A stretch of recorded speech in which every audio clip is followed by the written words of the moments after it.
turmoil, confusion,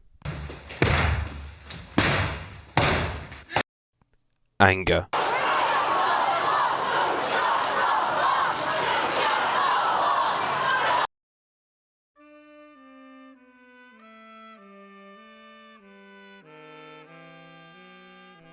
4th, 1979. Margaret Thatcher is appointed Prime Minister of the United Kingdom, promising a better economy and reduction in income tax. While she was initially very popular, especially with former National Front voters and the upper class, her popularity began to decrease. With cuts to public spending on necessities such as education and housing, along with increased privatisation of the state-owned enterprises, many of the working class, scholars and those in the arts rose in opposition to Britain's new neo-libertarian government.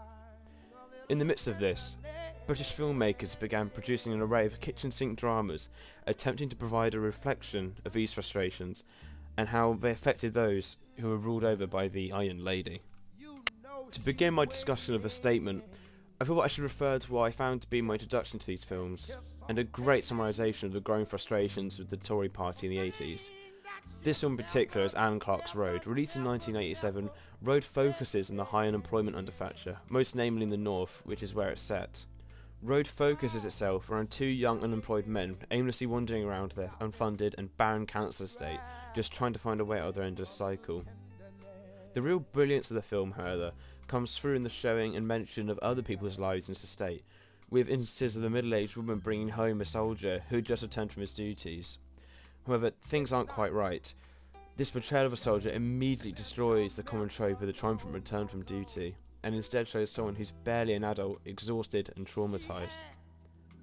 Despite its deployment never being disclosed to us, it does seem that Alan Clark was alluding to the Falklands War, a battle that many criticised as being pointless and doing more harm than good to the country and its men, especially when such funding could have been spent on such estates as these. The film culminates in the two men we initially follow, bringing two young women back to an abandoned house. What follows is a powerful, near 20-minute trade of dialogue, addressing to each other and somewhat the audience their situation, before getting drunk and let themselves express their anger, their dreams and individuality. Something that the film wisely expresses throughout its entire runtime, and something that British society usually suppresses themselves. Earlier on in the decade, Alan Clark directed a film by the name of Made in Britain, focusing on indoctrination for far-right groups causing young people to follow their ideologies as an alternative. Placing an intelligent 16-year-old in these boots is a young Tim Roth, in his first ever feature-length acting role playing Trevor. He is shown to be quick-witted and incredibly smart. Despite this, he believes in the race-blaming and violent rhetoric some small-time groups like the National Front and the EDL were pushing at the time, and to maybe a wider audience these days.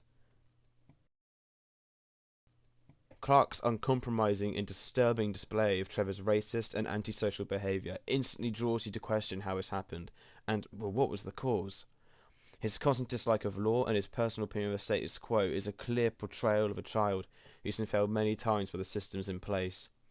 Offering little clear chance to find what he needs, when given a chance to reform his behaviour and join a racing team, Trevor is unable to keep his anger under control and proceeds to reoffend once more, this time landing him in jail with little chance of being reformed. The reason these two films are so relevant as a basis to understanding the genre of film is just how, albeit dramatic, effective they are in getting their point across. These films maybe aren't to be enjoyed or to be used as an escape, but instead they're the opposite. You're forced to try and understand these characters, and even though some of them are genuinely nasty people and their goals aren't particularly known to the viewer, the reflection and understanding of how something or someone can cause such an impact to another's mental state and life is very clearly on display. However, many of Thatcher's supporters argued otherwise to the complaints of the working. Despite the turmoil of the working and middle class, Britain's economy was rescued, and the average way of life had improved, even though that is heavily debatable when bringing other statistics into account. Also, many politicians may have seen these films as nothing to worry about, and their impact on votes and protests is very difficult to measure. It cannot go unseen, however, that the distrust is clear.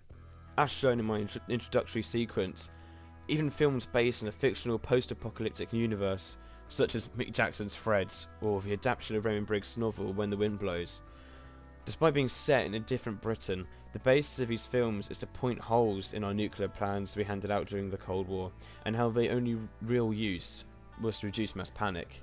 The fear, death and depravity shown in these films is very drastic, but to me and many others is a highly poignant expression of what could happen when power comes into the wrong hands. Now, it could be argued that this particular style and subject matter of film provided its finest work a whole 20 years later.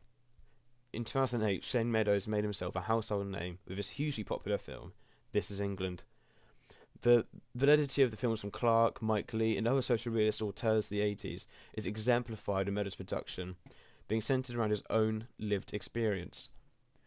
Meadows utilises the themes and style of films like Road and Made in Britain, but applies a more accessible and typical drama approach, leaning more towards a film that's a bit more light-hearted and maybe somewhat nostalgic. This Is England is a great case study for the influence and reliability of the genre, as his look back on his life during Thatcher's reign provides a better insight for someone who was portrayed by the likes of Roth with a more subjective point of view. Meadows' recollection of the time and his experience actually lie very similarly to the views of directors, and his method of casting also remains very much within the genre.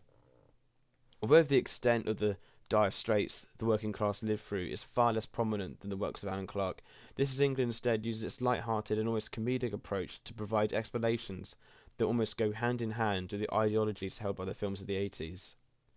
This Is England presents us with a young Sean struggling with the loss of his father to the Falklands War. This is very influential to Sean, causing him to be very reactionary and struggling to find his place in the world, again exemplifying the impact that can feed down from selfish decisions from little concern for consequence. Meadows points his accusatory finger further to the not-so-subtle use of Thatcher's speeches being played at the radio, providing most of the soundtrack with a contrasting commentary. They think it's attractive to offer to the young a future wholly controlled by the operation of the socialist state. Sean had made friends with some young skinheads who took a shine to him, and he was accepted into their group. They, unlike the new wave of EDL marching and violent kind which swept the UK around this time, were far more accepting and instead gave Sean a place to belong and friends who genuinely care about him. One of the most obvious influences from Clarke's work comes when Stephen Graham's character Combo appears. Initially presenting himself as a friendly father figure, he begins to try and fearmonger as many as he can to join the National Front.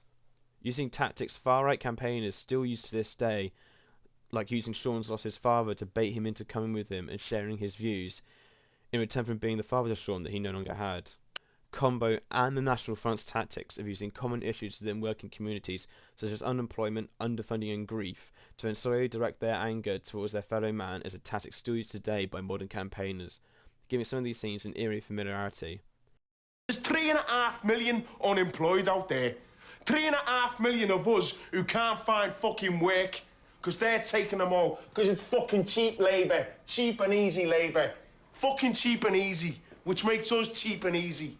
Meadows, like many of these social realist directors, may give us a dramatised and heavy outlook, but comparing many of these scenes to today provide an important lesson to be learnt, therefore making these films incredibly relevant and a reliable introduction into the changing landscape of the 1980s.